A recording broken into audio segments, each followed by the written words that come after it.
I live this fucking isolated life, man. I go on the road, I'm in green rooms, and I just fucking, you know, I'm just by myself all the time. You slowly go fucking crazy.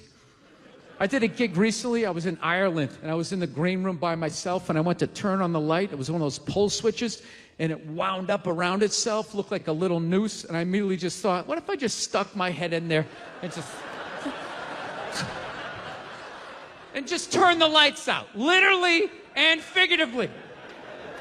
Was not thinking about killing myself at all the second I thought, hey, what if I just fucking did that? And then I looked in the mirror, I caught my eye, and we both laughed.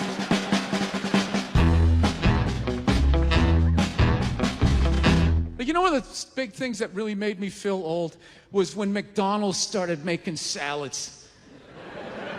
That literally ripped my heart out. I'm like, they're doing what? What? Now they have wraps, and they're doing all of this shit. You know what it was? Was out of shape people complained to them. That you're like, oh, you don't have any healthy options. It's like, dude, this is McDonald's. This shit is poison. Who the fuck comes here to get in shape? Whenever I get McDonald's, I have a whole plan. At my age, I'm 48 years old. I know what I'm going to order. I'm going to go in there. It's going to taste great. 20 minutes later, I'm going to want to kill myself. And then I'm going to go, I'm going to the gym tomorrow. I'm going to the gym tomorrow. And no matter how much I say that, I woke up the demon in me. I woke up the demon, and all that grease is just coursing through my veins. And no matter how much I want to go to the gym, there's going to be this other voice going, dude, get an Egg McMuffin. Go down there and get an Egg McMuffin. And I'm going to sit up like the Manchurian Candidate. Okay, we're going to McDonald's. My in-shape voice is in the back going, no, what are we doing? Go to the gym. I'm just gonna drive right down, right? I know what it is. But somehow, out of shape people somehow made them, they're the fucking blame. They had to have more healthy shit because they're the reason why everybody's fat. How come they have to do it? What about Ben and Jerry's? How come they don't have to put a little kale in their ice cream? Why is that? And I gotta be honest with you, too. People were too hard on that Clippers guy, man. I'm telling you. For an 80-year-old white guy, that wasn't that bad. All right? Dude, he didn't drop the N-word once. That's unbelievable for an 80-year-old white guy. The N-word should have been carpet bombed through that whole tape. He never said it once. And if you go back and listen to that tape, I'm telling you, go back and listen to it. Other than Instagram, he's pretty fucking liberal. He's like, you can hang out with them, you can have sex with them, just don't promote it on Instagram. It was the weirdest, most compartmentalized, like, racism I ever heard in my life. Something about Instagram, I didn't get it. Other than that, he was wide open. You can make a snowman with them, go to a water park, rub your bellies together.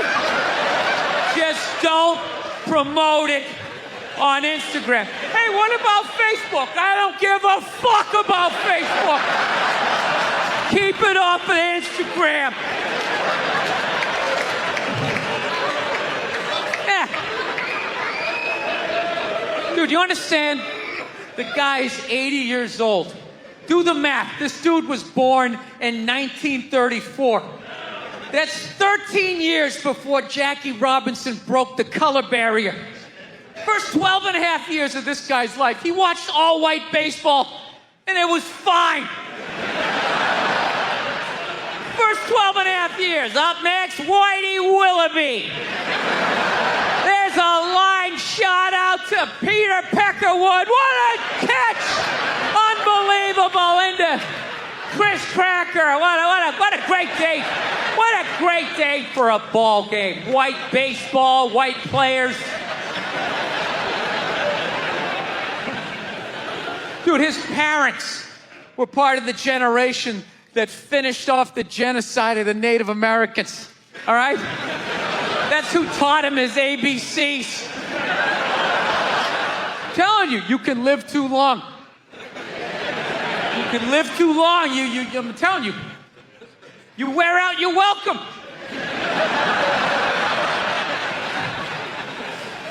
I swear to God, this fucking guy, I bet in the 1940s he was considered like a hippie. You know? Just walking around, hey, you can hang out with them. You can have sex with them, man, you know? His dad's getting all pissed off. Let me tell you something, see? You stay with your own. Hey, you stay with your own.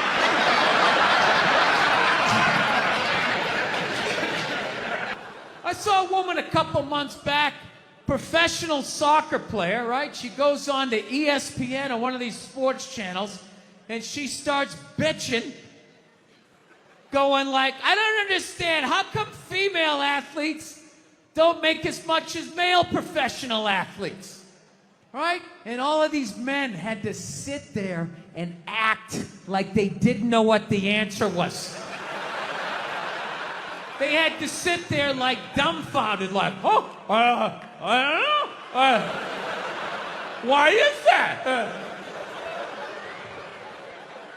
That is a conundrum. I have no idea. Literally, I'm sitting at home screaming at the TV because you don't sell any fucking tickets. Nobody is going to women's soccer games. You're playing in a 20,000-seat arena. 1,500 people show up. That's not a good night. The promoter lost his fucking ass on that gig. I'm not saying no professional female athletes, Serena Williams, the women in the UFC, you know, but nobody's watching your fucking sport. And then you're gonna come and you're gonna get mad at fucking men. They keep doing that shit. Why are you yelling at us? It's not our fucking job. It's not my fucking job to give a fuck about women's soccer, okay? I have men's sport to pay attention to. It's your bullshit, right? Dude, look at the WNBA. Dude, nobody in the WNBA got COVID. Nobody. They have been playing in front of 300 to 400 people a night for a quarter of a century. Not to mention, it's a male-subsidized league. We gave you a fucking league. None of you showed up. Where are all the feminists? That place should be packed with feminists. Faces painted, wearing jerseys, flashing their titties. Going fucking nuts like the guys do in the upper deck with their big beard titties. Am I on the Jumbotron? Am I doing it? Watching the History Channel today, right? Yeah, this whole like 3-hour special on Adolf Hitler, you know? Here's a question for you. How come you never run into anybody with the last name Hitler? You ever notice that? That guy didn't have any relatives. You know, he didn't have like a cousin, like Ed. You know, Ed Hitler, he's a plumber, right? Shows up to work on time, you're a little late, he covers for you. You know he had relatives. They all had to change their last names. I'm fascinated with that level of evil, right? Like, you're so evil, they have to retire your name. Like, that's it. It's over. Shut it down. They just take your name out of that baby book list of names. Just erase it. Think about it. For the rest of the time, no one's going to have a beautiful baby and be like, you want to call him Adolf? Is everybody cool with that? Can you imagine? Oh, thank you. Can you imagine being that much of a though? Like, whatever your name is, the day you die, Steve, that's it. No more Steves. You see that, dude? There's only a few names in history like that, right? Like, nobody has a friend named Attila, right? Anybody hanging out with their buddy Judas tonight? You're not. And that's a cool name. You set up one Messiah to die, that's it, it's over. They're having like the retirement ceremony. They're bringing your jersey up to the rafters. You're standing baseline with a bunch of other psychos getting high fives and stuff. It's a weird grading system, though, you know what I mean? Because look at a guy like Jeffrey Dahmer, man. That guy murdered and ate over like 30 people. People are still calling their babies Jeffrey. He must have been pissed. It's like, dude, how many people do I gotta eat to get a little damn respect around here? Anybody can kill him, I'm eating him. Oh, you stabbed him. Fire up the grill. Taking this to a whole nother level. Mustard, he had like a moment of honesty. They were like, why can't you guys win a game? He's like, oh, you know, I don't know, the offense isn't getting it done, you know, defense, you know, too slow, and it just run up. Tell me, we gotta get some more black guys in this team, because I'm telling you, it's just not. And immediately, everybody's like, what? Listen. So I'm on the road, right? I'm in Reno, great gun town. So I go down to their little gun store, right? Come walking in, there's some redneck there. I'm like, hey man, I want to get a gun. He's like, I hear you. What you looking for? What you want? Mossberg, over under, 357 Magnum, right? Starts rattling off all this gibberish, right? I don't know shit. I'm trying to play it off. I feel like a bitch because I don't know anything about guns. So I was like, what do I do here?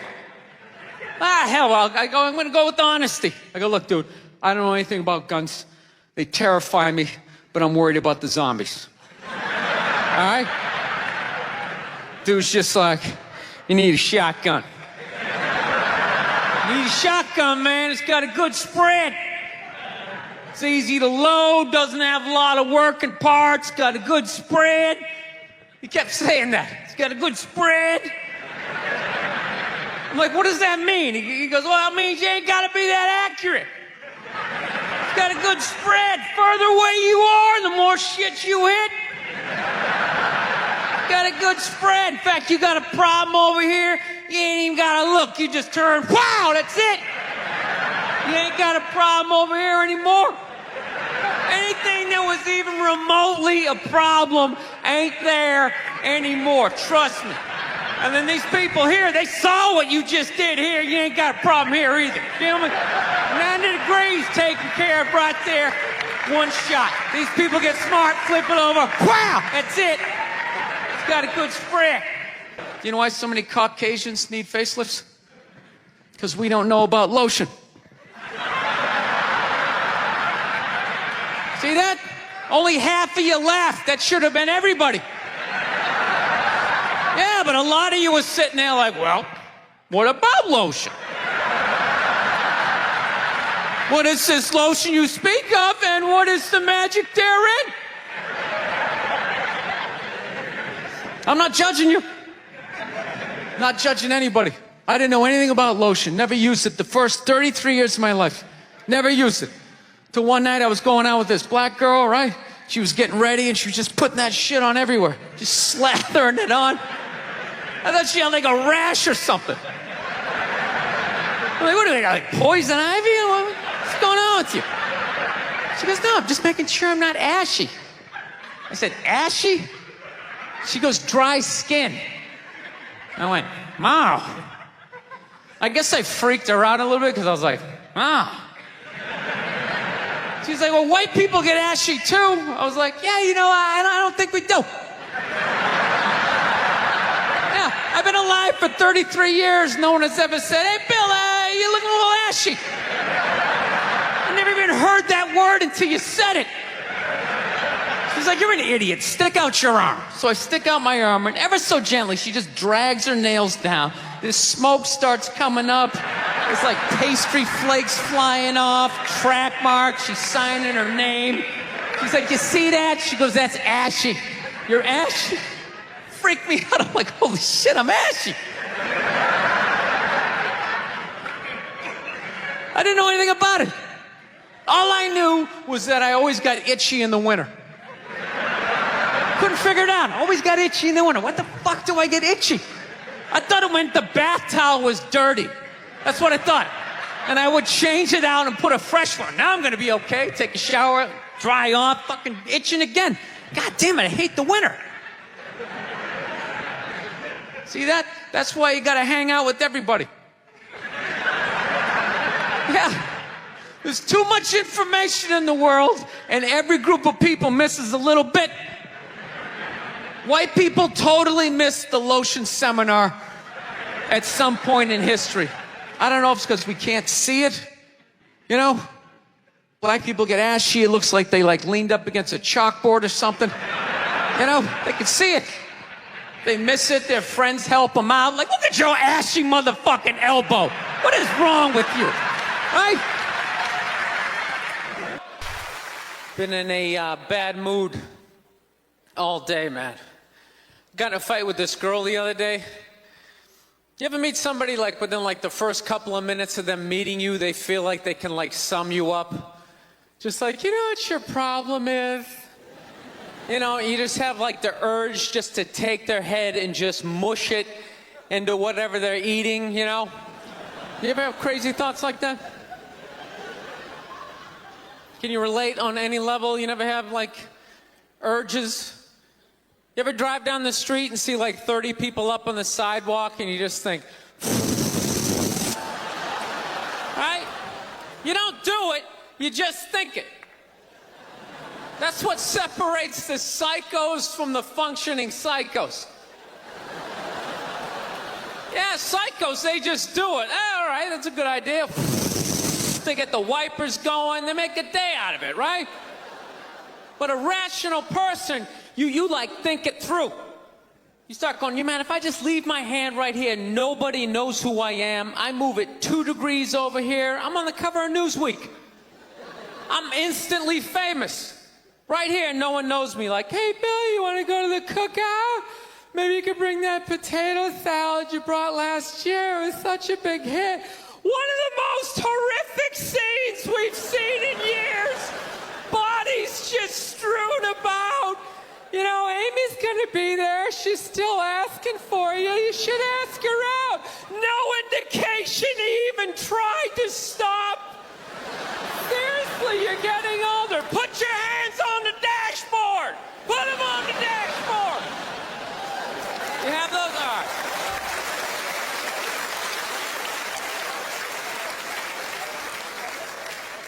No, I have that stuff all the time. I do. My girl took me to a street fair recently, right? You guys have street fairs out here? You know, they close off the block. There's shawarma. There's stuff made out of buttons, right? People with no teeth are making keychains, right? It's a typical girlfriend idea. It sucks, and it's gonna take all Saturday, right? She's all excited. She's swinging my arm. Oh my God, this is gonna be great. I'm praying for lightning. Maybe some scaffolding to fall down on me, you know?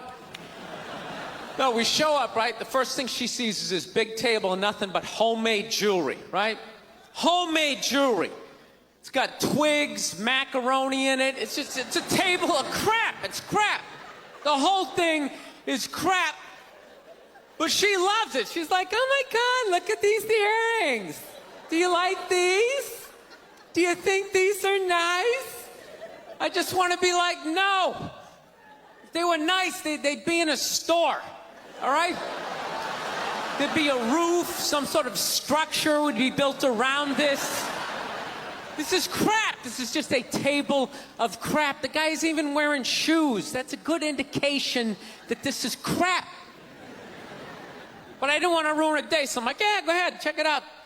I'm gonna go get some air. Even though we're outside, I think there's more air to be had, right? So I walk 3-4 tables away, and I come up to this lady. She got this big table of nothing but muffins. Muffins, right? It's 85 degrees out. She's selling muffins, and she's got this big stupid, look at the muffins I made, look on her face.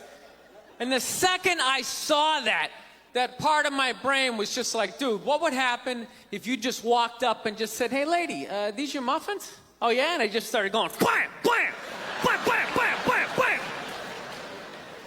How many of these muffins could I mush before anybody did anything.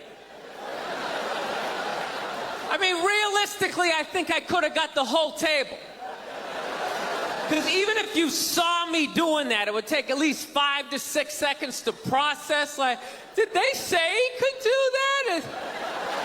Is it like a game? Do you eat the muffin off your fist? That just seems like a waste of pastry.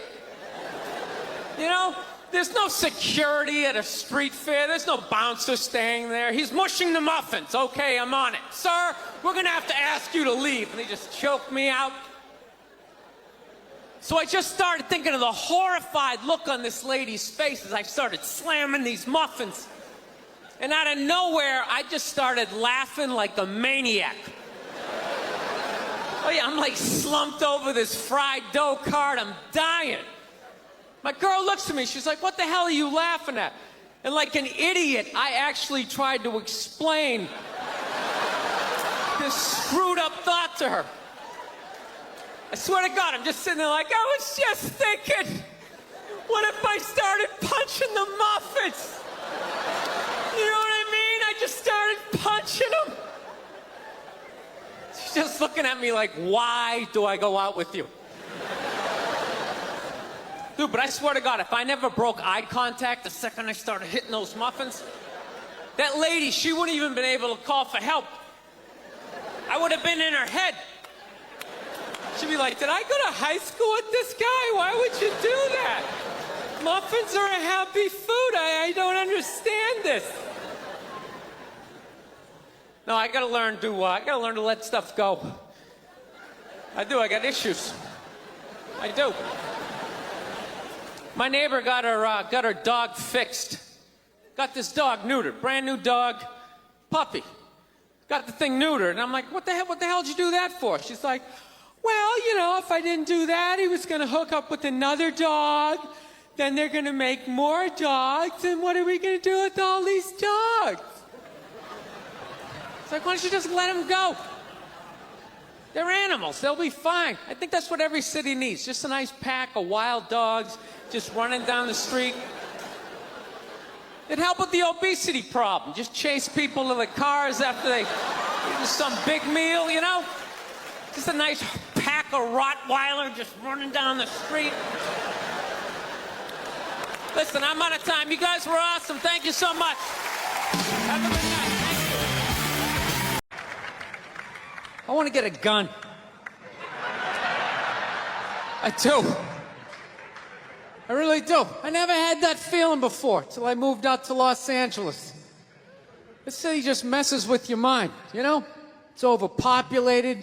Technically doesn't have a water supply, right? The dollar's crashing. Shit keeps you up at night. You're just thinking, what am I gonna do when the zombies come? Right? Start reading up on shit. Get some powdered food. Plant some zucchini. Get a windmill. Right? And that's all well and good, but if you don't know how to fight, all you're doing is gathering supplies for the toughest guy in the block. Right? Just thinking about that. What am I gonna do? Some dude turns me upside down, starts shaking the gold coins out of my pockets. I gotta get a gun. So I'm on the road, right? I'm in Reno. Great gun town. So I go down to their little gun store, right? Come walking in, there's some redneck there. I'm like, hey man, I want to get a gun. He's like, I hear you. What you looking for? What you want? Mossberg, over under, 357 Magnum, right? Starts rattling off all this gibberish, right? I don't know shit. I'm trying to play it off. I feel like a bitch because I don't know anything about guns.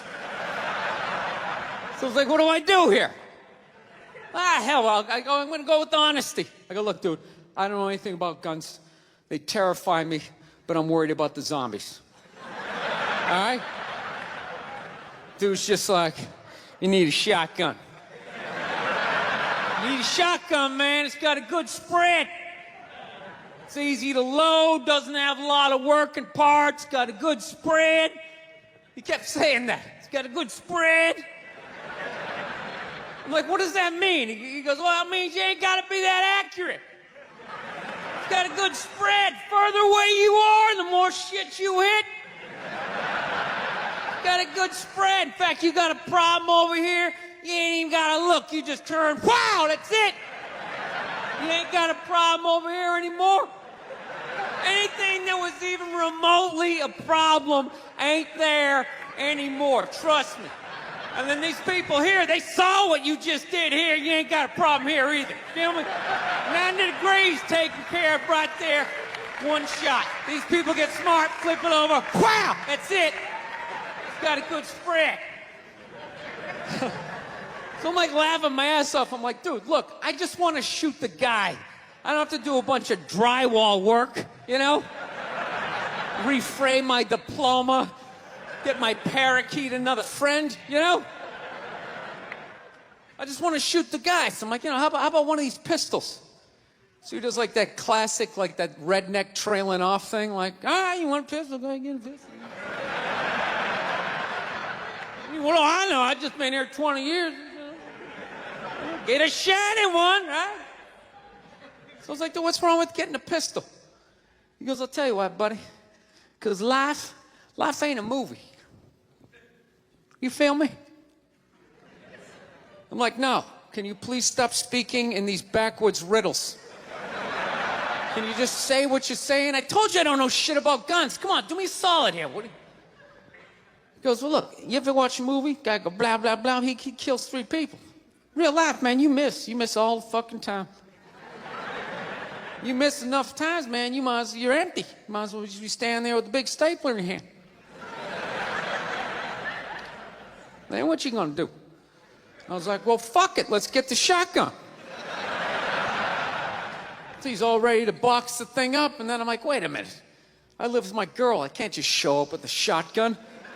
Right? That's not some shit you can just come home with. If I found this stool on the side of the road, I can come home with this. Look at it. We can refinish it. We can carve our initials in it. We can have a good time, right? You just show up with a shotgun. Hey, I got it for us, right? One barrel for you, one for me? No. So she kiboshes the whole thing. Till the other night, somebody broke into our car sitting in the driveway. Starts fucking with her head, right? So she starts reading up on guns, you know? She's reading too much, because now she wants to get one, but she's just like, well, I heard you got to keep the bullets in the safe, keep the stock in the garage. And then what? Then what? I run around the house and assemble it? There's some dude's chasing me with an axe? You know? Are you even thinking this thing through, sweetheart? Running around. Where's the scope? It's in the living room. He's in the living room.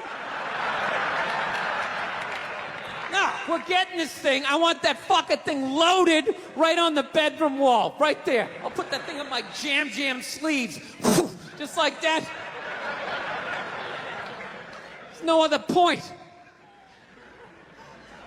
That's funny, though, when you talk about getting a gun, you know? People, like, they either totally for it or completely against it. You know, they either go nuts and start screaming, right? Or they start throwing out those stats. Yeah, actually, you increase your chances of getting shot by 80% the second you get a gun in the house. Really? What, because I'm going to load it and shower with it? Like, The fuck? I know it's dangerous. You get a pool in your backyard, you immediately increase your odds of drowning in your backyard, right? You couldn't do that before, now you step on a rake, in you go. No, I'm telling you, I don't buy in any of that shit.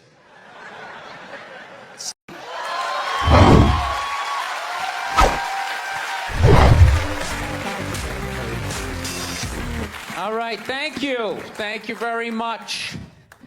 I here from Los Angeles. I live in Hollywood. There's a ton of plastic surgery out there. You know, a lot of people getting like facelifts. I don't know if you guys have those up here. You know, those awful ones where people start to look like, you know, little Filipino, you know. You got a little Filipino? Yeah, 52-year-old white guy. Yeah, that's how. Why would you get a facelift? Can't you look at other facelifts and realize they haven't worked all the bugs out yet?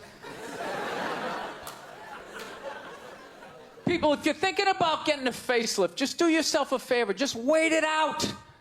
Let them practice on other people's faces. You know, didn't we learn anything with hair plugs? Hair plugs don't look half bad now. Saw this commercial the other night. The guy's like, oh, God, I wish I did this 10 years ago. It's like, no, you don't. 10 years ago when they were stapling ant legs to the top of people's heads, everybody's eyes watering, trying not to look at your hairline. You wish you got hair plugs 10 years ago? Do you wish you got polio 60 years ago? Are you even listening to what you're saying historically? I'm telling you, the facelift, you can't do it, man. Why can't you just be your age? There's nothing wrong with being 50 and looking 50. Like, what would you rather be, 50 and look 50, or be 50 and look like a 28-year-old lizard? That's basically your options, right? I'll tell you what the problem is, you know, is that the facelift is actually a white problem. You know? I've never seen a black guy with a facelift, ever. Other than, like, the Jacksons, but they're all out of their minds, right? But I've never seen a black dude with a facelift, ever. You know why so many Caucasians get facelifts? You know why? Because we don't know anything about lotion. See that? That should have been a bigger laugh, but there's too many white people here. I'll help you out. You can put lotion in other places other than your dick. All right? If you ever wondered why your dick looks brand new, but your face, you're starting to look like an aging pirate, because you need to increase the circumference of the lotion distribution. No, I'm not judging you. I didn't put lotion on my face the first 33 years of my life. Never put it on. The one night I was hanging out with this black girl, right? And a couple times during the night, she took it out, put it on her elbows, problem areas. I thought she had like a rash or something. Like, what, you got like poison ivy? She goes, no, you get like a little ashy. I went, ashy? She goes, dry skin. I went, oh. I guess that kind of offended her. It's like, oh. She's like, well, white people get ashy too. I was like, yeah, you know, I don't think we do. I've been alive for 33 years. No one has ever said, hey, Bill, you're looking a little ashy. I never even heard that word until you said it. She's like, you're an idiot. Stick out your arm. So I stick out my arm. She just goes, it's like pastry flakes flying off. Track marks. She's like, you see that? That's ashy. I was, oh, all right. Thought I just got itchy in the winter. See, that's why you got to hang out with everybody. Right there. Oh, there's too much. Seriously. There's too much information in the world. And every group of people misses just a little bit. Like, white people totally missed the lotion seminar. I don't know where we were on that one. We missed that shit the way black people missed the whole register your weapons summit, right? Just never got, really? You're gonna groan that? I'm the only guy who's seen 17 rappers get busted for that shit? Every time I see it, it just blows my mind. It's like, what, do you just want to make an album over the phone? Why would you do that? Is that like the new auto-tune? No, it breaks my heart. Every time I see it, I just think, God, if he just had one white friend. One white friend in his entourage. The dude would have been standing there all dried out, itching like, dude, is that thing registered? Dude, you serious? That's like 3 to 5 mandatory. Get that the fuck out of there. So, thank you.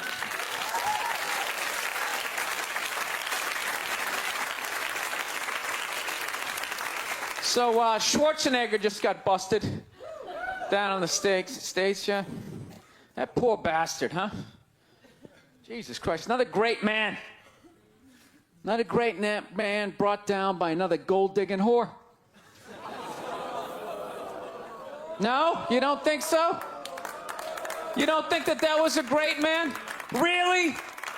3 decades of awesome movies? Bangs one made and now you don't like him? Tell you something, that's a great man. He is. First of all, I get why he did it. Why wouldn't he think he could get away with it? Look at his life. Look how he talks. That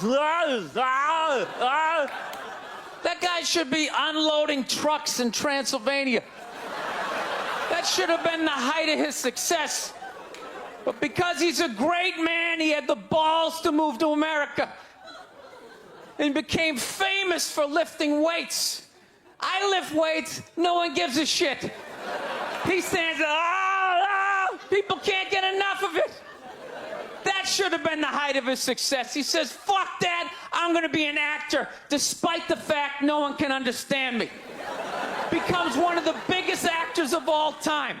That should have been his height. He says, fuck that, I'm marrying a Kennedy. Bam, he does it. Cherry on top, he becomes governor of a state he can't even pronounce. Why wouldn't this guy think he could bang his maid in his own goddamn bed and not get away with it? This guy has been in the zone for 4 decades. Give me the rock, I'm feeling it.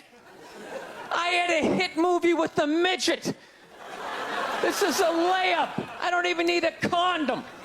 You guys are great. Thank you very much. Thank you.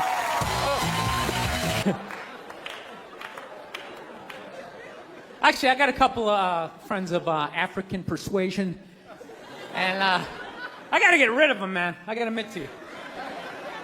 I'm finding I'm spending too much money on clothes hanging out with them, because I got to, like, fucking try to keep up with their wardrobe. It's like every time they go out, they got all brand new shit on.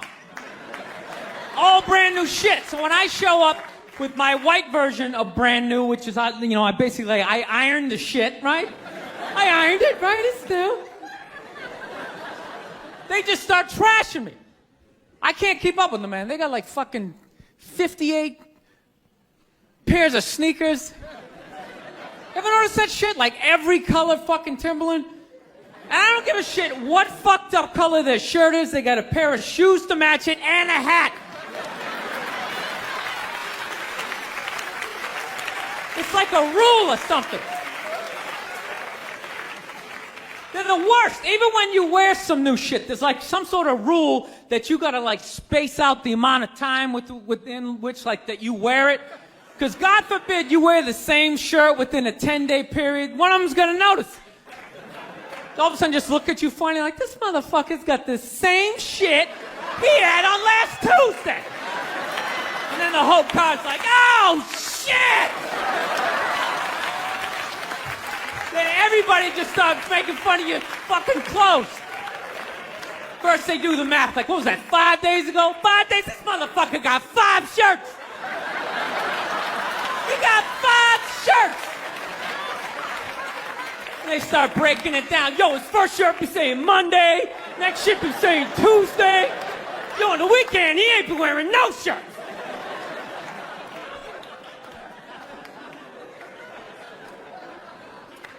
I'll tell you, that's actually funny. You know what? That's actually how I judge black guys now. When I first came to the city, like, all black people scared me. No, I was like the typical white dude from, like, the suburbs, you know what I mean? Had no frame of reference, you know? So my only frame of reference with black people was, like, remember those early 90s gangster rap videos? Throw the fucking LA riots in there, man. It was fucking horrible PR. I'm watching the videos, look, he's got a nice car, he's got all the women, and he's still fucking mad. These black dudes are never happy. But after 10 years of living in this city, this is how I narrow it down. Whether a black dude scares me or not. Black dudes with dirty sneakers scare the fucking shit out of me.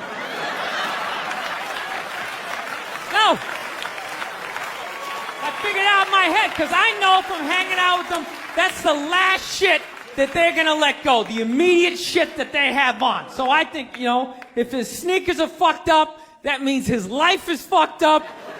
Every time he leaves his building, the whole neighborhood, oh, shit! Everyone starts making fun of him. He's on the train in a bad mood. I kind of have this howdy-doody, kind of mug-me kind of face. I'm not saying something's gonna happen, I'm just saying, I'm paying attention. So I've been seeing this girl recently, this black girl, right? She lives up in Harlem, you know, gone out like 3-4 times, you know. First time we hung out in like the Village area in New York, you know, which is sort of like a racially mixed area. So shit was cool, you know what I mean? Second time we hung out was more like Midtown, you know. Then the third time, she called me at like 3:30 in the morning, and she wanted me to come up to her apartment, right?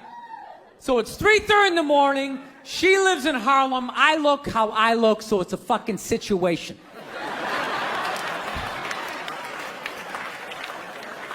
Yeah, because you know the deal, right? Basically, a white dude feels comfortable up to about like 98th, 99th Street, you know what I'm saying? The second the streets start getting into like triple digits, like 100, 101st Street, start getting like a little asthma, like, ah, fuck, it's starting to get a little high up here. You feel that little tightness in your chest? Can you feel that? 106th Street, you're like leaning on shit, like, dude, where'd all the cabs go? How come there's no taxis up here? Dude, what's a bodega? I don't know what that is. Let's get the fuck out of here. So I'm praying to God she's going to tell me to take the subway, get off at like 105th Street, 103rd, you know, which is like the first stop in Harlem where I can still look over my shoulder and see like all the white people like disappearing over the horizon, you know? But she goes, no, man, you want to get on the Uptown 2-3 train, you want to get off at 125th Street. I'm like, God, fuck, 125th Street. Jesus Christ, that's like right in the middle of everything. I'm gonna be surrounded on all four sides. I can't fucking do this.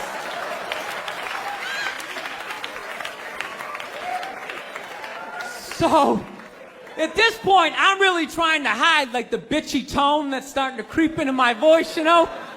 And I'm trying to ask for really specific directions for when I get up there, because I want to know exactly where I'm going. So she starts naming the streets I have to go down, and every other street up there is named after like a black leader, you know. She's like, make a left on Adam Clayton, take a right on Frederick Douglass. I'm like, ah, fuck Adam Clayton. Yo, dude, go on the internet, look up Adam Clayton. Did he kill a bunch of white people during the slave revolt? Dude, I ain't going up there till I know what Adam Clayton did. Fuck this shit. So at this point, I'm really having a battle with myself. Because I'm thinking I can't do this, right? I'm like, I can't do this, but my dick's going, no, come on, man, we can do this, all right? Just relax. Pull yourself together and get on the goddamn train, right? So as always, I listen to my dick. Oh yeah, I get on the train. By the time I get up there, it's like 5 or 4 in the morning, right? I'm staying on like Malcolm X and like Danny Glover or some shit, right? I don't even know where the hell I'm at. When I see the street I want to go up, I want to go up St. Nick. I can literally see her apartment building, but there's like 5 or 6 black dudes standing right on the corner, right where I want to walk by. So I'm like, fuck! Felt like I was on like some reality show at that point, like some sort of like white guy survivor. It was ridiculous. So I'm thinking I gotta walk right by these guys, right? You know what's funny? I think that they were actually more surprised to see me than I was scared, you know? And I was really, really scared, you know, but I'm also really, really white, you know? Like shockingly Caucasian. You know what I mean? Like if you're not ready for me, I can like surprise you. No, especially if you live up there. You've probably seen a white person for hours, possibly days. So when I show up, it's almost like magical, like a leprechaun came out of nowhere, you know? Felt like I should have had like a little pot of gold, like a rainbow behind me. Top of the morning to you, latte. Kind of danced my way past them.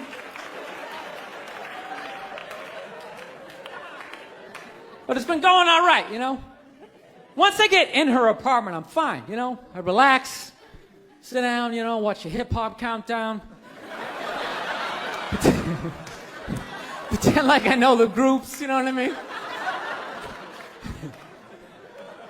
It's just getting there that's a fucking pain in the ass.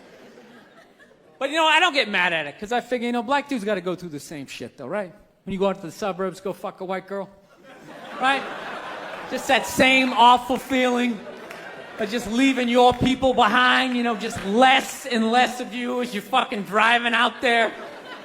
Probably start off lean and you're all fucking cool. 20 minutes in, you're driving like 10 and 2, the radio's off. Like, dude, I don't like this shit. I don't like this shit at all. There's too much grass, I don't see any rims.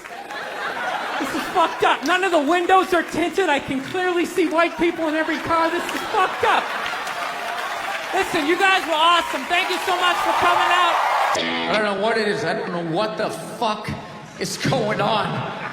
But I think white women started it. It's the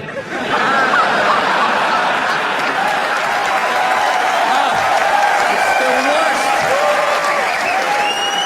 The fucking worst. It's all they do is bitch, moan, and complain. I had no idea how difficult it was to be a white woman in the United States of America. Evidently, it's really difficult.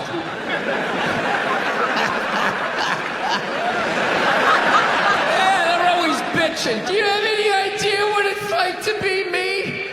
Well, I imagine it would be slightly less awesome than my life.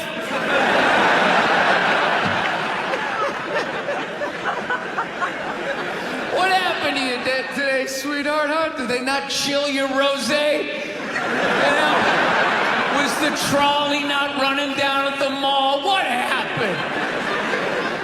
No, it's unreal. I'm really fucking annoyed how white women have the fucking balls to throw my white privilege in my face. You know?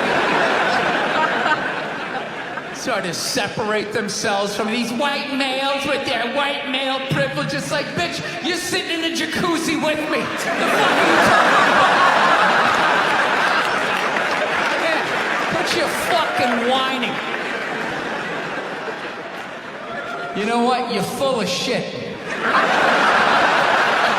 You are.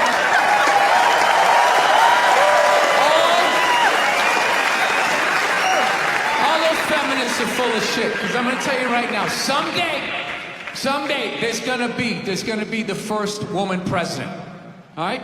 Which means you don't even know what her fucking platform is, and you automatically cheer. It's got the same genitalia.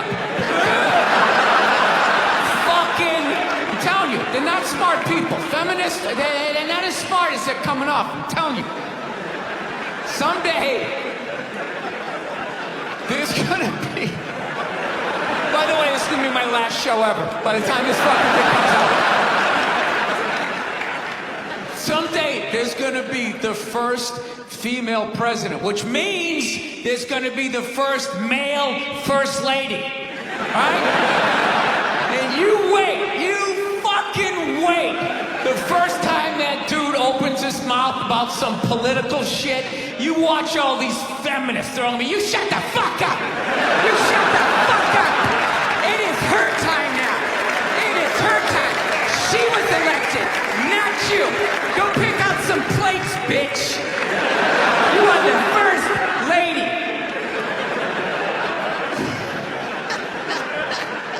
Look, if you're being a dick, apologize. But other than that, yeah, go fuck yourself. Yeah. Everybody getting in trouble. Like a bunch of children. I was doing a gig in Dallas and some waitress wrote on a piece of chalkboard. She goes, "We like our beer the way we like our violence. Domestic." All right? Yeah, I gotta tell you something. That's a great fucking joke.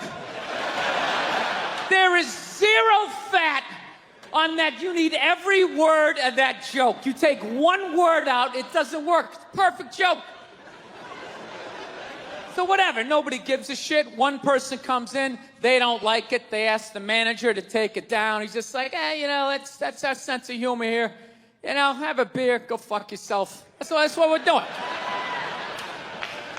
So she takes a picture of it, she puts it up on Facebook, and all of a sudden people start complaining, and they fired the manager and the waitress because of that. Yeah.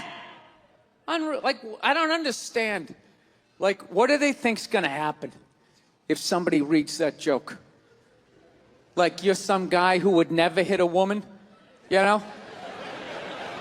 Would never hit a woman. You can't hit women. You can't. You honestly cannot. You ever see how they fall? They fall like toddlers, you know? It's like they never fell in their life. They never put their hands out. It's horrific to watch. You can't hit them, right? So what are you telling me? You're telling me someone who never hit a woman is gonna come walking in, read that joke, you know, just be like, wait a minute.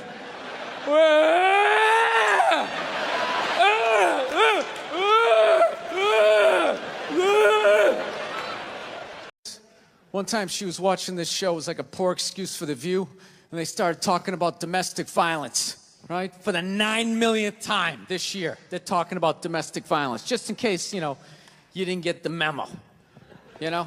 Evidently, you know, just some people didn't get it. It's not okay to slam your wife's head into the cupboard drawers because she didn't dry the can opener off properly, you know?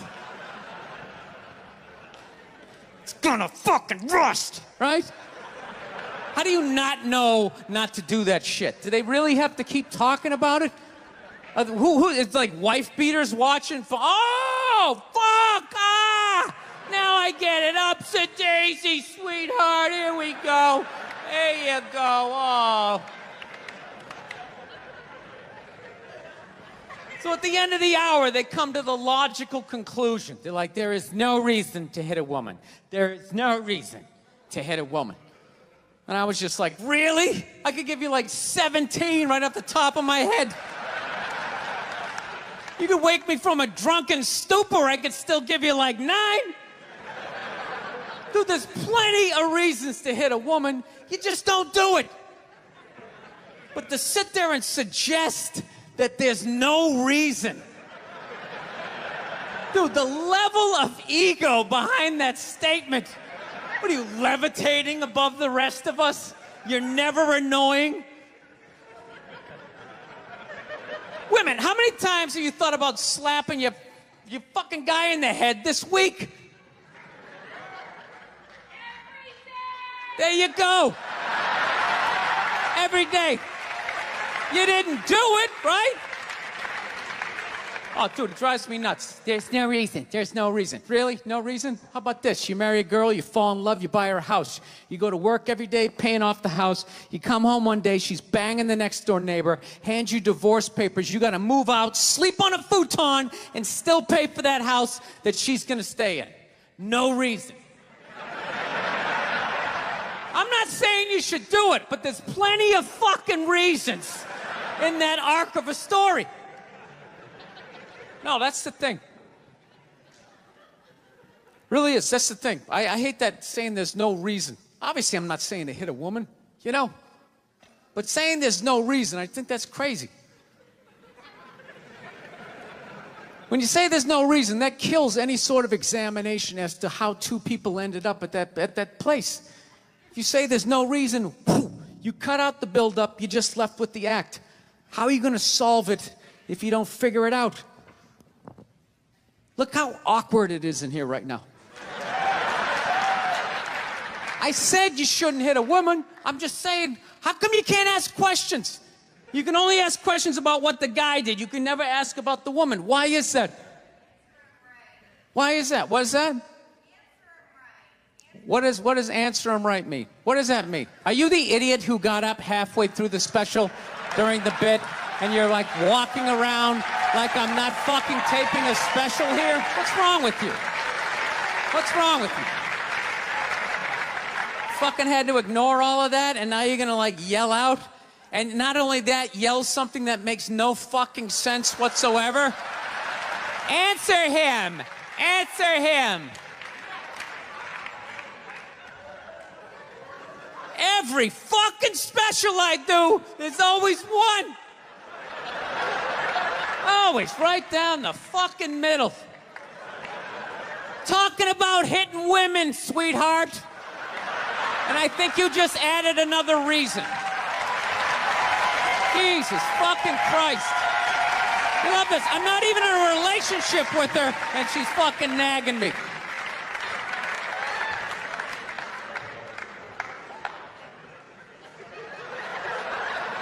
Fucking unbelievable.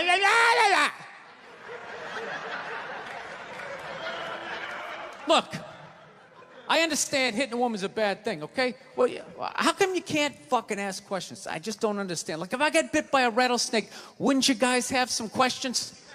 Right? How did it happen? Did you not see it? Were you fucking with it? How did this snake get so mad it almost killed you? Firemen put out a fire, they don't just drive away afterwards, they sift through the debris. How did it start? Here's an oily rag, right? Look, I realize I'm coming off pretty ignorant right about now. I realize that. Let me extend an olive branch then, okay? I realize that there's some animal guys out there, okay? Horrible guys, you know, have a rough day at the factory, come home, tuna casserole, and just start swinging, all right? I'm not trying to say that those people don't exist. I realize they exist. They should be buried underneath the prison, okay? So if I can admit that, ladies, can you at least admit that every ass kicking doesn't just fall out of the fucking sky? Really? Even hockey has 2 minutes for instigating, right? They understand that some back and forth happened before that shit, you know?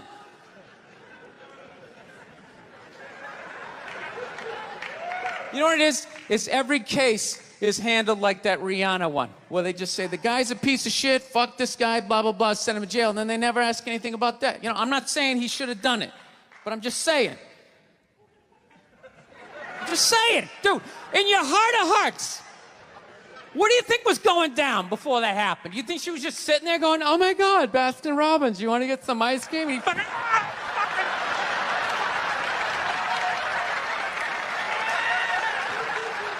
you know? Or do you think maybe they were having some epic end of the relationship fight and some crazy shit was being said? Maybe she was screaming in his ears some crazy female shit like, go fuck all your friends, I don't give a fuck. Maybe that's why I sell more albums than you, motherfucker. Right? To be fair, she could have just been sitting there going, I need a tissue. Do you keep those in the glove box? Oh my God, I'll bring my out. I'll bring my out.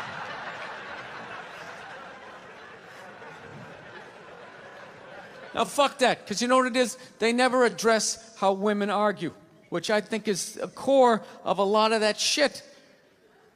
You know? And I got to tell you something, man. Like, I never knew how women argued. But after 20 years of losing every significant battle in a relationship, I finally figured out how they argued. I'm going to tell you something. I'm starting to turn this franchise around. I have begun a winning tradition.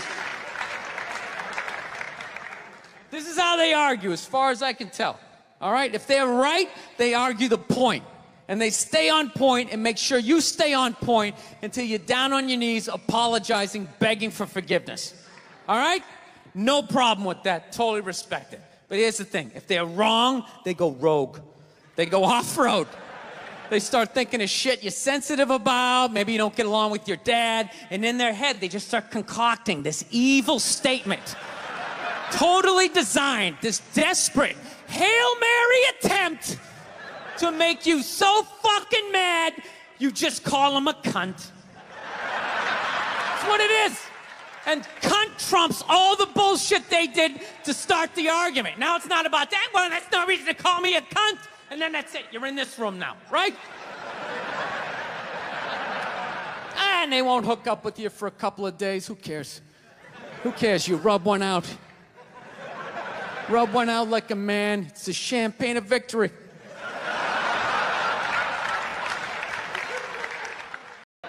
Yeah, I grew up in a very, angry time. You know, you were afraid of your dad's dad. I've talked about this shit before, but I'm still working through it, so just bear with me. You just were fucking, I love seeing kids nowadays loving their dad. Like, Dad, what's good? Want to go play, Dad? Let's go ride bikes, Dad! Dad! Yeah, when I was a kid, I was like, Dad, fuck, Dad! Fuck! Run! Open a window! Mom, what did you see in that? Fucking lunatic, right? It was absolute fucking lunacy. And not just my house. I love my parents, but it was just the time. Everybody was fucking crazy. You were afraid, and people could put their hands on you, and other people's dads could hit you. And then you come home, oh, what the fuck did you do? I'll fucking hit you first. I'm just nuts. Teachers would grab you, dig their nails into your fucking neck. She'd come home. Well, she wouldn't have done that unless something fucking happened, right? It was all of that shit. Yeah, me and my siblings, we all beat the shit out of each other, you know? And then we all teased the dog, and the dog bit all of us. And we never got rid of the dog. One time the dog bit me in the face. I was fucking with it. It was eating it. I was like, and it just latched onto my face and was like that. My dad had to stitch me up and everything. We still didn't get rid of the dog. You know? He's a good dog. He had a moment. Jesus Christ. Well, Jesus Christ, you shouldn't have put your goddamn face down there near the fucking dog there.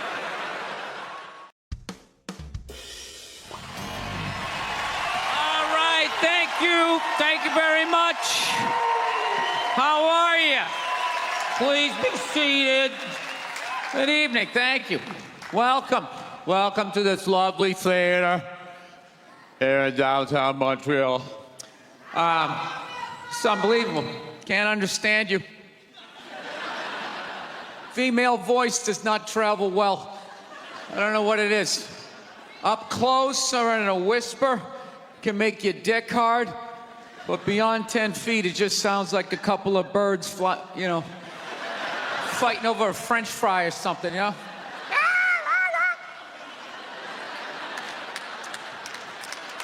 There you go. That's how we start. Somebody's coming out of the gate. I'm sick of Obama's wife. Yeah. Just running her. This isn't some Democrat, Republican shit. This is just in general. Just running her yap. It's just like, shut up. You know? You weren't elected. You know, your husband isn't running a lemonade stand. He's running the country. No, generally speaking, first ladies, they've been out of line for a good 25, 30 years. They think for some reason that their husband has the job, that now they should be chiming in like they know some shit. You know? Dude, if you had a leak at your house and you called the plumber, and the plumber comes in and he starts fixing it, what would you do if 5 seconds later his wife, who isn't a plumber, comes walking in, well, I think we should run it over here. It's like, shut up. Just because you're fucking the plumber doesn't mean you understand plumbing. Okay? Now, this is all like my fears, because they're trying to tell us down south here that they're starting to gear up for Hillary Clinton to be running for president, saying I think that would be a good thing. Yeah, people clapping. What is that based on? Based on what? I don't get how she became a senator. That's shocking to you? She went from never holding political office to immediately being a senator. Why? Because she was fucking the president? Should Tom Brady's wife be the next quarterback of the Rams? Does he have some sort of magical powers? Like, you suck at sports? I couldn't throw it all, and then he fucked me, and I just picked up this ball, and I was just lacing it in there. It was incredible.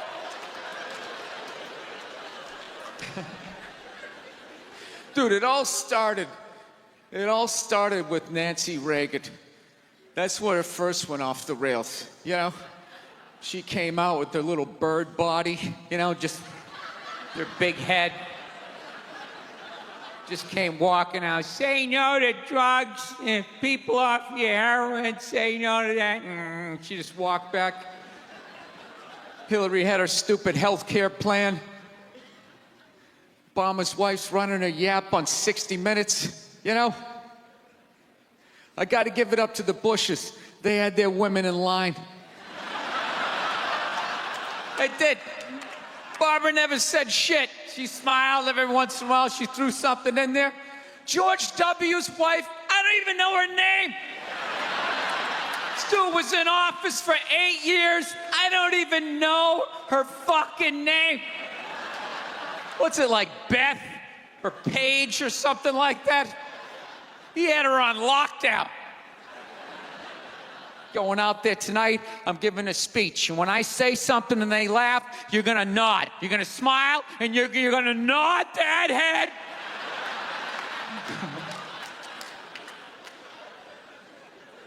Is this how it's gonna be? Really? Do you think, like, me saying this is somehow gonna affect? She's still gonna win.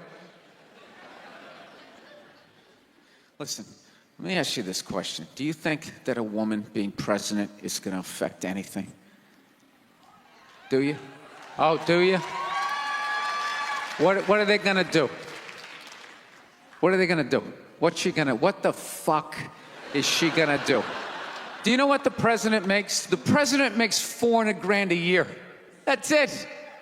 He's supposed to keep bankers in line that get like $100 million bonuses. I'll tell you, if you really want, nothing's gonna change, okay?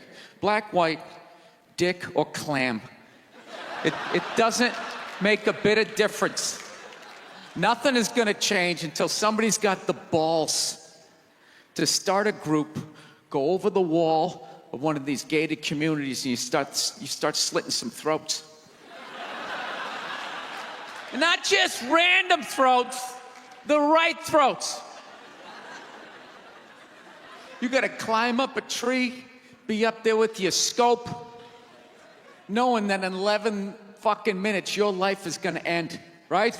And take out many of those people as you can. Yeah. Other than that, it's just gonna be a pair of tits saying the same shit to you. I'm staying in a hotel, everybody.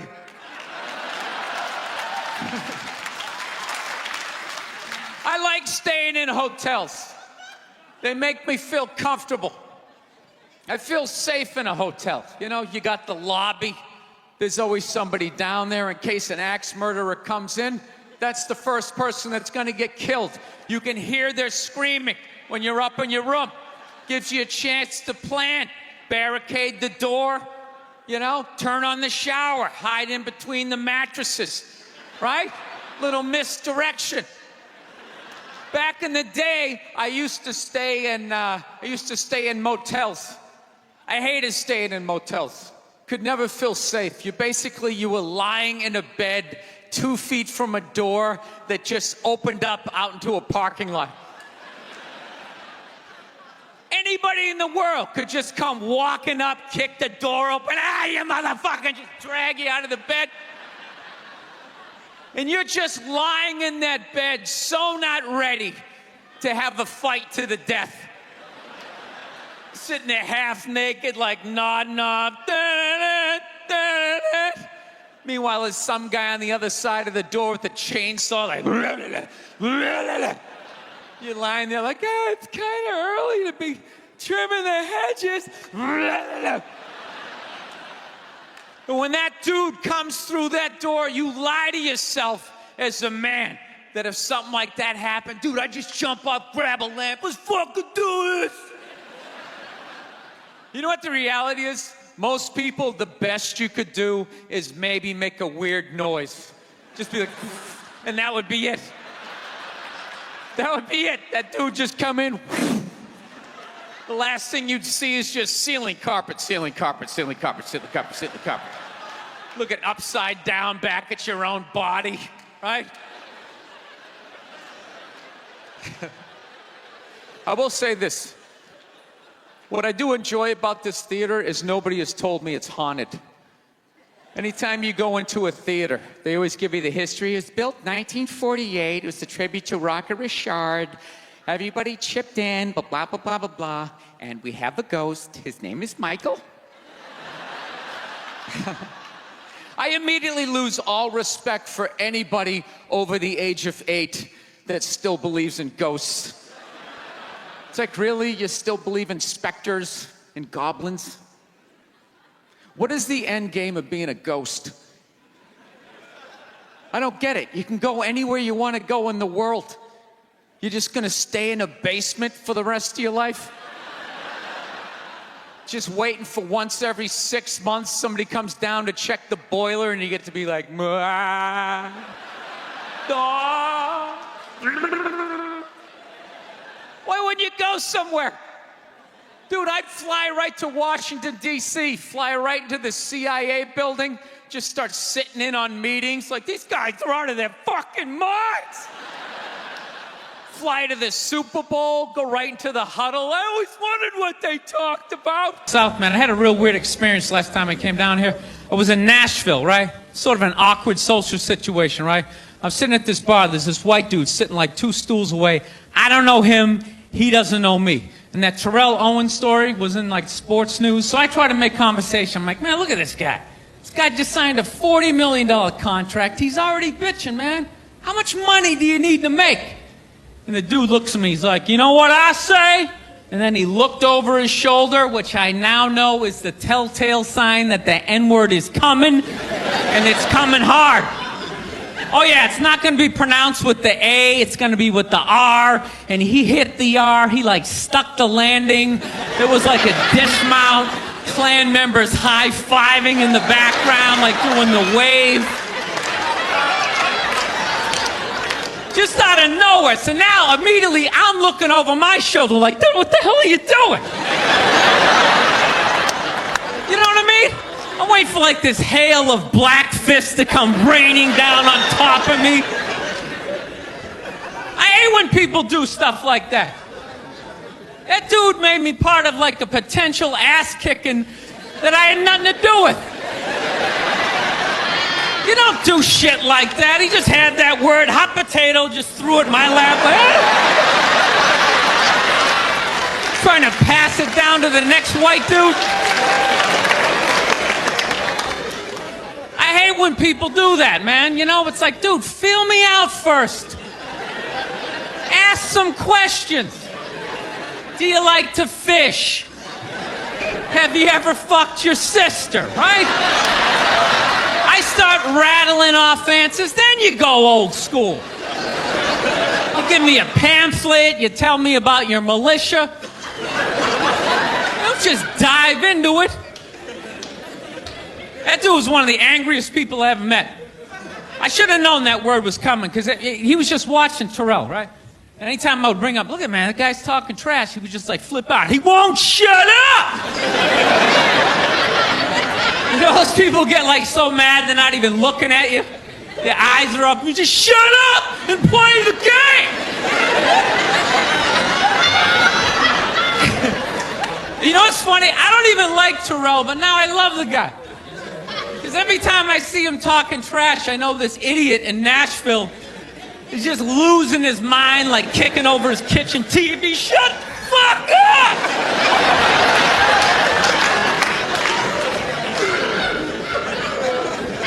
I like violence, man.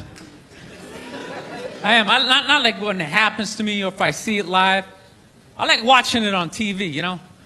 Watching people, you know, get attacked by animals. Just get blasted in the face or something, you know?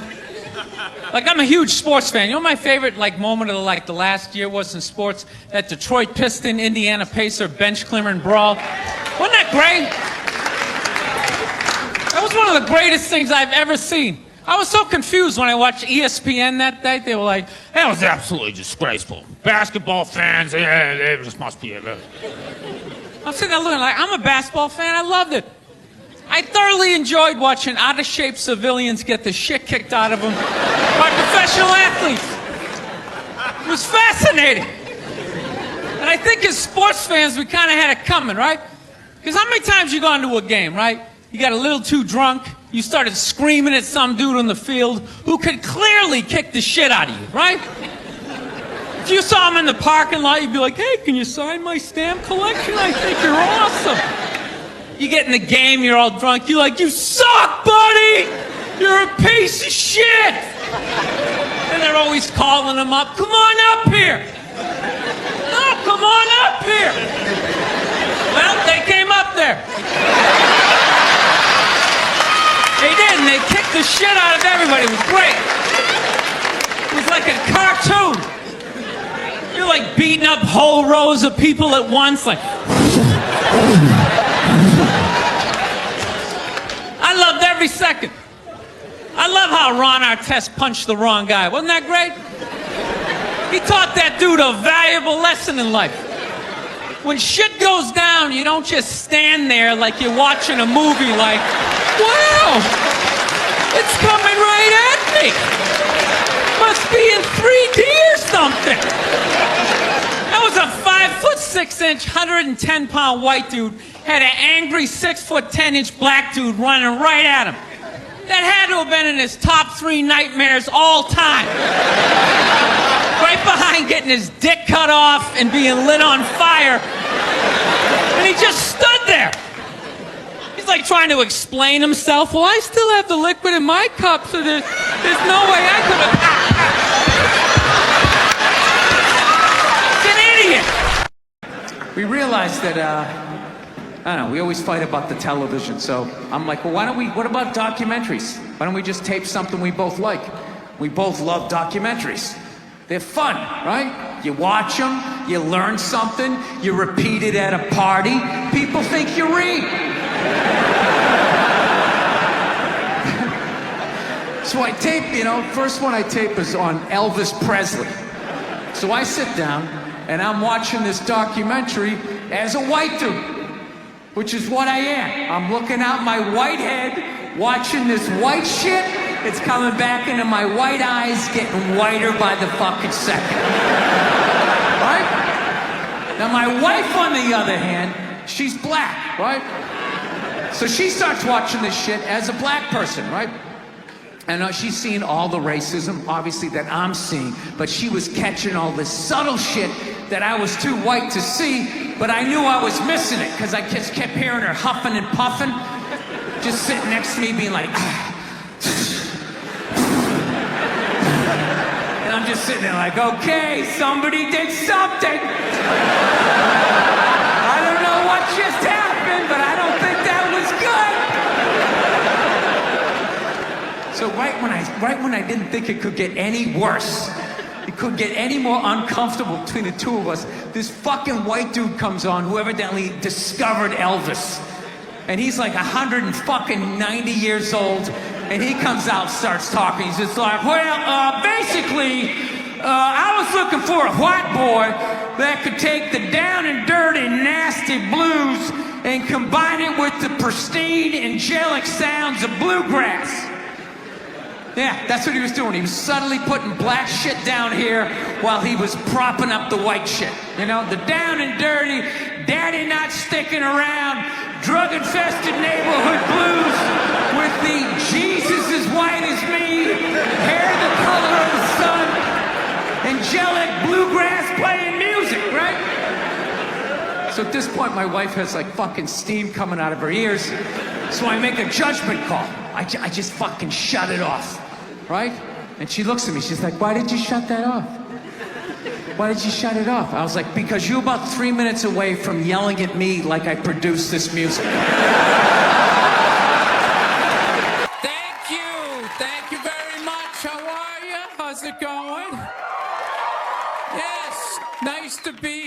such a fun week? I know. I don't want to hear it. I don't watch politics. So, we're going to keep it light. All right? Here we go. All right. Well, I just got over the flu, which is fantastic. You know what I mean? Had it last month. Whenever you have the flu, like COVID, you know, you always lay in bed and you try to, like, figure out who gave it to you. You know, just going through this Rolodex of people that coughed on you, sniffled near you, walked by an Asian or something. You try to fight it. You like, they say on the internet, that's where all the disease comes from. I know who gave it to me. I sat next to a shoeless cowboy on an airplane. Guy had no socks or shoes on the whole flight. The whole flight, I'm sitting there looking at his dirty Jesus feet. And all I'm thinking is the next pandemic is growing in the bottom of his feet. And all I'm going to be is the next, you know, patient number 2, whatever the next disease is, you know? So, I'll tell you what kills me is I looked at the guy and all I'm thinking is, yeah, like, you know what? God made that guy. You know, and he keeps making that guy. Like one mouth-breathing moron after another. Yet we still go to church on Sunday, and what do? We praise him. When is the constructive criticism coming? Like, dude, when's the last time you made a Gandhi? Somebody empathetic, you know? So, my problem is I didn't get the flu shot, you know? I'm old school. I kind of still do the vaccine thing, you know? I know, some people like it, some people don't, you know? I don't know. It's a weird thing, though. If you get it, what do? You side with the evil pharmaceutical companies. You know, if you don't, then you're aligned with people who don't wear shoes on an airplane. All right, let's get to what you all want to talk about. All right, ladies, you're 0-2 against this guy. 0-2. All right, but you learn more from your losses than your wins. So, let's get into the game tape. All right, ladies, enough with the pantsuit. Okay, it's not working. Stop trying to have respect for yourselves. You don't win the office. Like on policy, you know? You gotta whore it up a little. I'm not saying go full Hooters, but find the happy medium between Applebee's and your dad didn't stick around. All right? You all know how to get a free drink. Okay? And I know, listen, I know a lot of ugly women, feminists, don't want to hear this message. But just tease him a little bit. Make a farmer feel like he's got a shot. Swing a state over a little bit. I'll be honest with you, I am so psyched that this stupid election is finally over. It took forever. Like, you know? Yeah. Everybody knew who they were voting for 4 years ago. And then they just drag you through a year and a half of this stuff. Like, who was sitting there watching the debate, like, still not decided? Two of the most polar opposite people ever. It's like, all right, let's see. What does the orange bigot have to say? How about the real estate agent that speaks through her nose? Oh, there's a point. This is so difficult. It's like they overlap. I just can't make up my mind.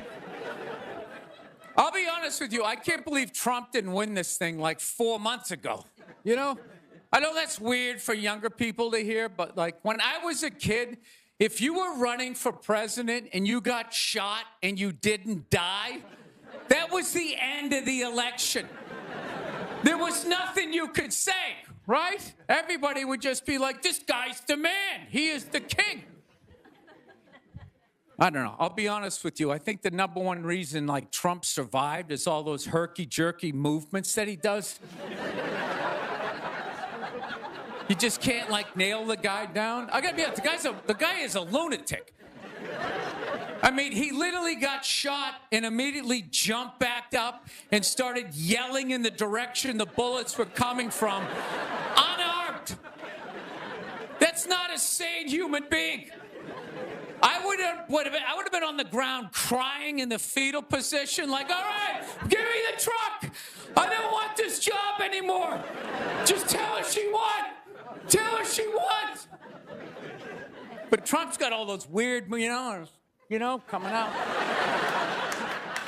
I think the guy couldn't get like a bead on him, And like right as he pulled the trigger, like Trump was just like, and Sleepy Joe, and the bullet went by his head.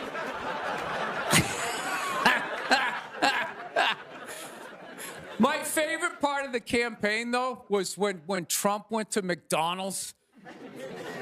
Wasn't that amazing? That's the only time I've ever seen that guy truly happy. Like, he was glowing. When he got behind the counter, it was like he was behind stage at like Springsteen or something. He's like, oh my God, this is like where they make the French fries. And he was sticking a couple extra in one. He goes, hey, whoever gets this one's gonna be excited. It's like, oh my God, was that empathy? Of the people, Donald? It's like when the Grinch came down the hill, bringing the toys back, and his heart got a little bigger. All right, we'll end on something nice here. I fell asleep the other night. You ever fall asleep like watching TV? You like leave it on, and you wake up at 3 in the morning, and whatever you're watching makes you feel like you're still dreaming. Yeah, I woke up at 3 in the morning. I swear to God, Shaquille O'Neal was selling me printer ink. Standing there 7 feet tall. Hi, I'm Shaquille O'Neal. Are you paying too much money for your printer ink? Every day, people come up to me and they say, I'm paying too much money for my printer. He's holding a printer. It's like the size of a cell phone. People come up to me. I'm paying too much money. And I'm like, well, I have the solution. Dude, is there no end to that guy's credibility? I thought when he was selling Buicks, that was the end of it. It's laying in that little car, the mid-sized Buick Century. This is the most comfortable car I have ever been in. He's got one foot out one window, the other foot out the other. If I was regular size, this is the car I would buy. It blows my mind. Doesn't he even have like $1 billion at this point? It's like, why are you still working? Take a weekend off, you 9-foot whore. Give somebody else a chance. All right, that's it. We got a great show. Stick around. McGee will be here. We'll see you in a minute. Thank you. People in the stands. I mean, that's just like what's entertainment for me now, I like that Jimmy the Greek moment that happens in sports, Like once every 4 or 5 years, that? Like some 50, 55-year-old white dude tries to explain why black people are kicking the shit out of white people in practically every major sport, And it always goes down the same way, right? There's always like 3 white dudes, and the one white dude in the middle, he's always like the guy with like the theory. He's always like, it seems these African-American athletes, they seem to have this quick twitch muscle fiber. There's a slow twitch, and there's this quick twitch. And the second the dude says that, like the other 2 white dudes start like sliding out of frame, like, okay, this guy's getting fired, and I'm not going to be part of this highlight. Nice knowing you, Ned. Keep that seat warm, right? And the dude in the middle, he's just like hell-bent on getting fired. He starts like bringing up slavery. And evidently they were breeding the strongest man with the strongest woman and that quick twitch. And literally 20 minutes later, that dude's on TV. He's like fired, right? He's crying. His family's standing there. He's got like a box of shit from his desk with like an Emmy sticking out. He's like, I don't know what I said. I was just talking about the quick twitch and the slow twitch. And I wasn't just trying to make a point. No, I love that. I love seeing people mess up their careers like that. It's just funny to me. Plus, I gotta admit, as a white dude, on some level, I have to believe in that theory, because it's like, are white dudes that bad at basketball? I can't even watch the NBA anymore, man. It's like every highlight, the white dude's like that, the black dude has like his nuts in his face. Fucking, ah!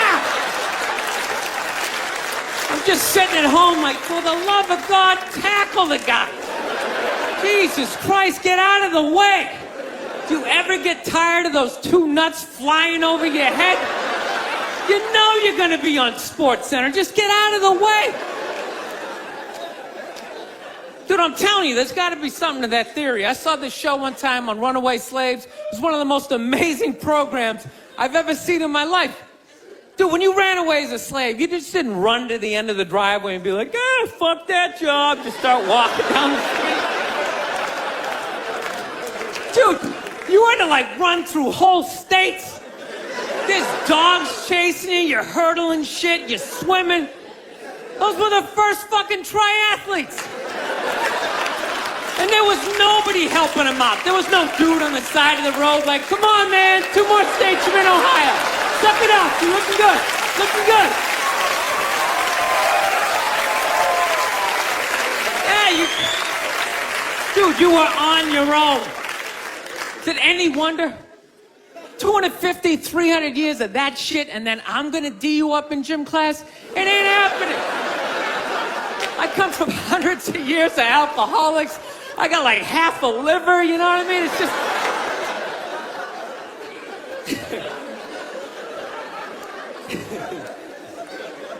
You know what's funny to me about that stuff? You can't even like, you know, I obviously know that theory's crazy, but it's just like, you can't even bring up how well black people are doing in sports. Everybody gets all weird about it, which I don't understand, because it's like a compliment, you know?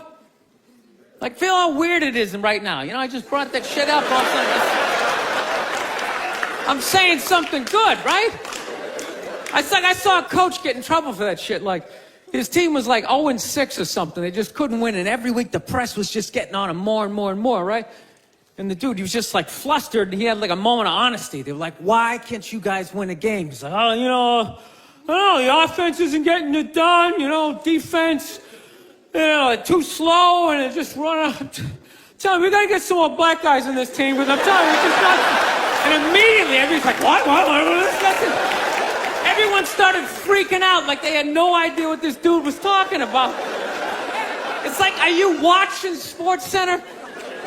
Or do you see the Olympics? Like, I love the 100-meter dash, right? There's always like 9 black dudes and that one token white guy in like lane 8.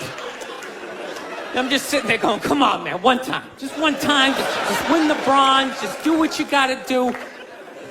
The white dude always stays with him till like the first turn, then he like fucking blows out his hammy.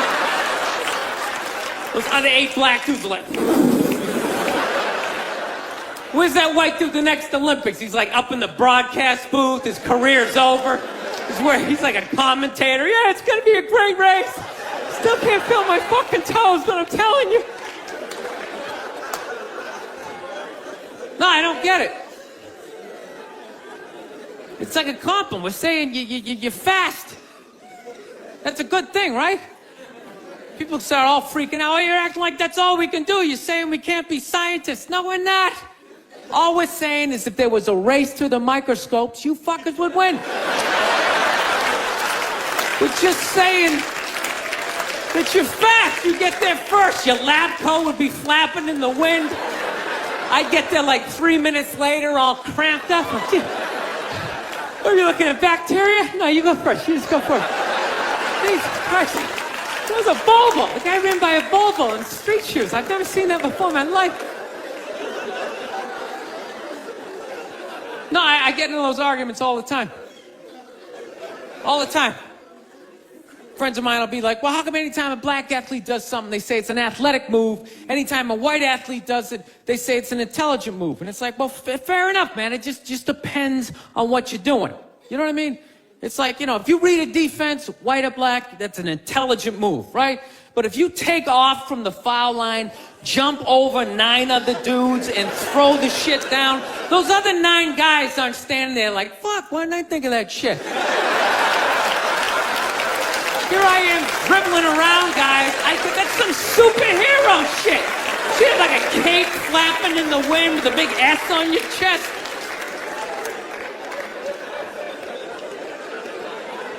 I'm telling you, man, that's the funny thing about Hitler.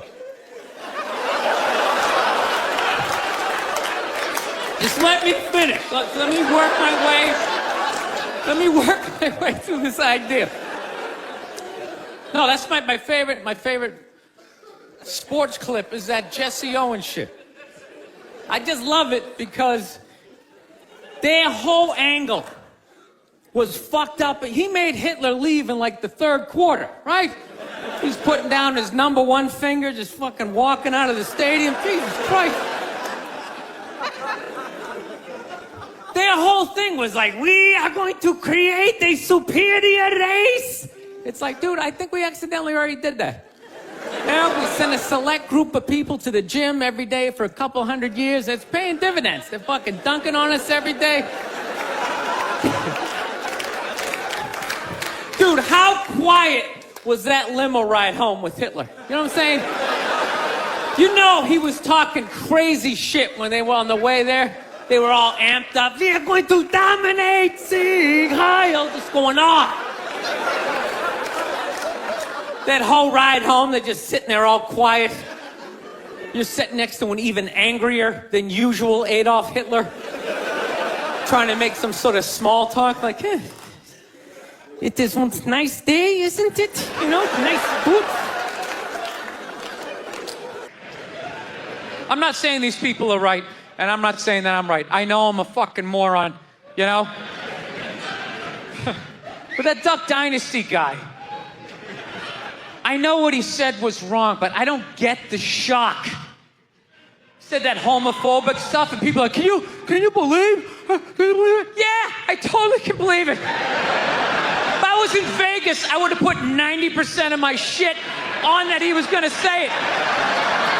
I'd give him a 10% benefit of the doubt, just in case. Are you seriously shocked some redneck with a beard down to his dick, sitting in a boat in the middle of a swamp, shooting varmints? Like, what did you think he thought? Did you think he had like some progressive ideas on same-sex marriage? Yeah. Didn't he think exactly what you thought? He thought, you know? I think all of that shit comes from the church. They just fucking brainwash you. You know? You come, no, don't clap. I don't read. Follow someone else. I'm telling you. They brainwash you. Come into the church, your brain's all empty. They just fill it up like a jelly donut. Just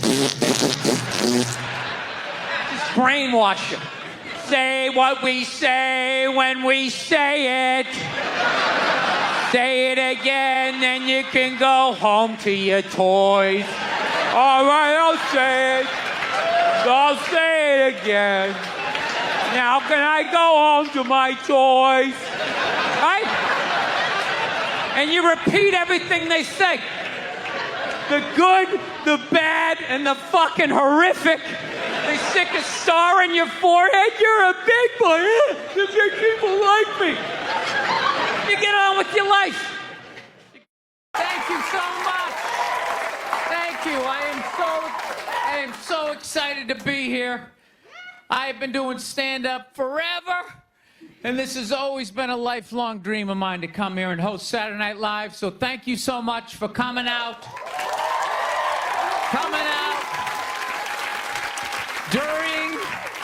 During these difficult times, you guys all look like surgeons with your masks on. Makes me feel comfortable that you're wearing masks. I like people who wear masks. That's good. You're listening to the eggheads, the people we all cheated off of in high school, right? Keep listening to them.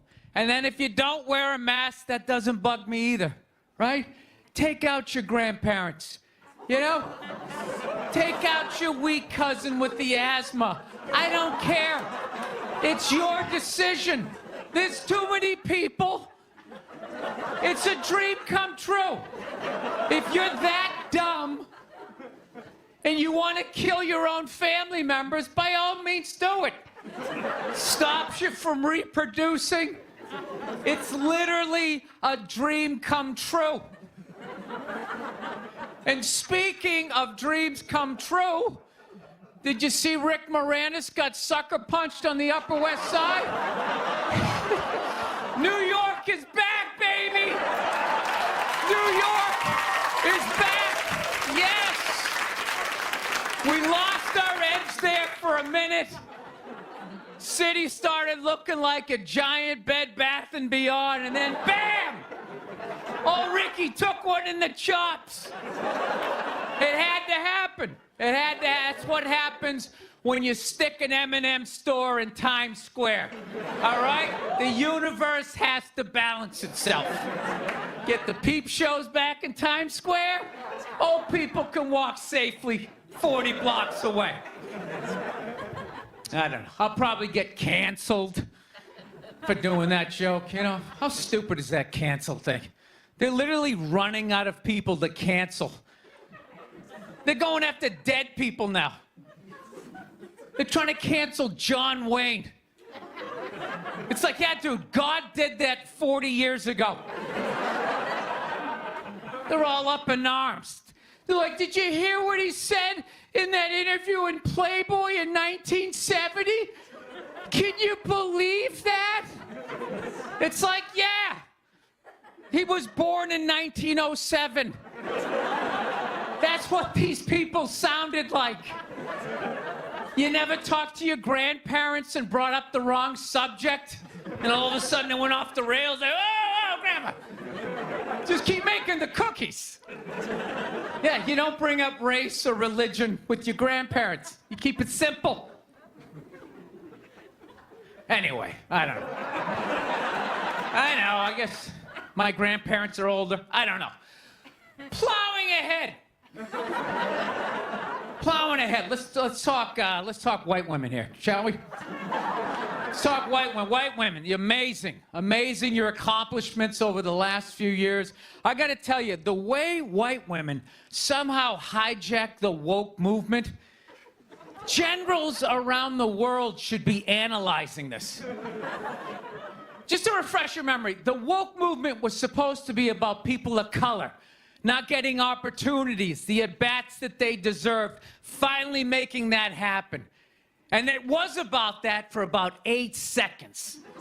And then somehow, white women swung their Gucci-booted feet over the fence of oppression and stuck themselves at the front of the line.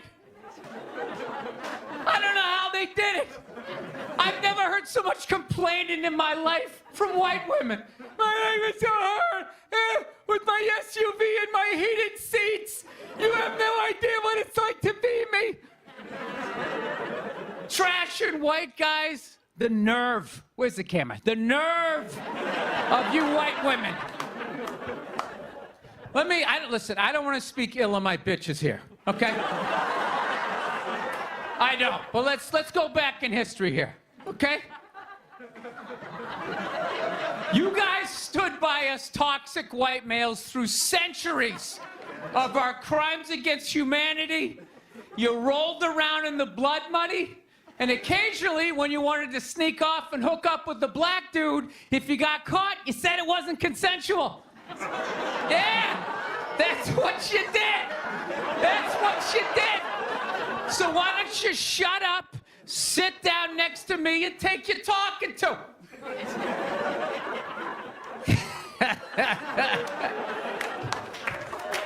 Thank you. So, I haven't been in New York for about a year. You know, I was here last year. I was shooting a movie. Had a great time with Judd Apatow, Pete Davidson, and all the guys. Yeah, had a great time. And I hadn't been here in like 13 years, and I immediately noticed how extra crowded the city was. And I was getting all claustrophobic. I'm like, what's going on? How much of people not using safe sex and making all these babies, you know? So I finally walked up to this old New York door guy, and I was just like, dude, what's going on? What's with all these people here? And he was just like, oh, no, don't worry. He goes, it's June. He goes, it's Pride Month. And I'm like, what's that? You know, I'm 52. I never heard of it, right? Didn't have that when I was a kid. He goes, oh, it's Gay Pride Month. And I was just like, oh. Dude, you know when you're just like stuck in the matrix and you just can't, everything's just pressed up, you can't see anything, and then somebody gives you that little nugget of information that just pulls it back? It's like, why is it so crowded? It's Gay Pride Month.